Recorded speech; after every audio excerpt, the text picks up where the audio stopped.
head of Ukraine's powerful National Security Council says his government still lacks information on potential threats inside the Zaporizhzhia nuclear power plant, caught in the middle of the fighting between Russia and Ukraine.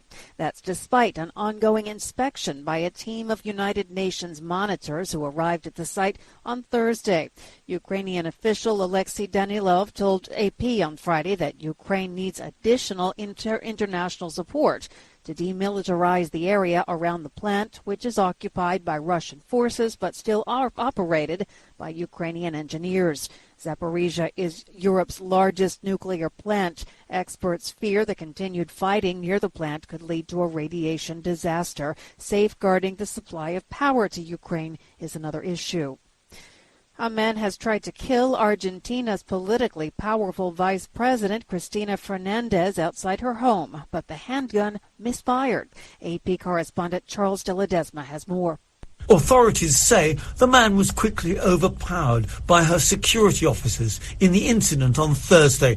President Alberto Fernandez, who's not related to the vice president, a former president herself, saying the pistol did not discharge when the man tried to fire it. Gina Debay, a witness who was at the incident, told the Associated Press she had heard the sound of the trigger being pulled, adding she hadn't realized it was a handgun until the man was rushed by security personnel. I'm Charles de Ledesma. UN Secretary General Antonio Guterres has appointed a former president of Kyrgyzstan as his new special envoy for Afghanistan. Rosa Otunbayeva replaces Deborah Lyons, who stepped down in mid-June. Courts in Myanmar have sentenced a former British ambassador to the country and her Burmese spouse to a year in prison for violating immigration laws, two sources and a news portal reported on Friday. Vicky Bowman, who runs an organization that promotes ethical business practices in Myanmar, and her husband, Tain Lin, an artist and former political prisoner, were arrested August 24th for staying at an address different than the one under which she had registered. Several foreigners, including U.S., British, Japanese, and Australian citizens, are among those who've been held since the military seized power last year. Their arrests, that human rights groups say, are designed to discourage dissent and create a climate of fear.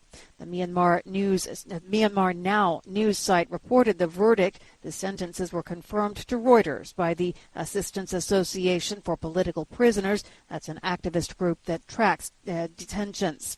The military government and Britain's embassy in Myanmar did not immediately respond to requests for comment. The junta has been condemned globally for holding secretive talks with harsh sentences. The junta insists the courts are independent and that those jailed have broken the law. American employers did a healthy amount of hiring last month, and just slowly enough to perhaps help the fight against inflation. AP Washington correspondent Sagar Meghani has more. The economy added 315,000 jobs, down from 526,000 in July. The unemployment rate rose to 3.7%, but that's an encouraging sign that more Americans are looking for work. Employers have been urgently looking for them and paying them more, which in turn typically leads to higher prices, thus feeding inflation. The Federal Reserve's been aggressively boosting interest rates in a bid to slow hiring. CFRA research's Sam Stovall says this report is what the Fed wanted. Maybe the Fed will not have to be as aggressive, which he says will also reassure investors nervous about another big rate hike this month. Sagar Meghani, Washington. Group of 7 finance ministers agreed Friday to impose a price cap on Russian oil aimed at slashing revenues from Moscow's war in Ukraine, while keeping crude oil flowing to avoid price spikes. They did not, however, release details of their plan. The ministers from the group of wealthy industrial democracies confirmed their commitment to the plan after a virtual meeting. They said the per-barrel level of the price cap would be determined later.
Hi, thank you for watching.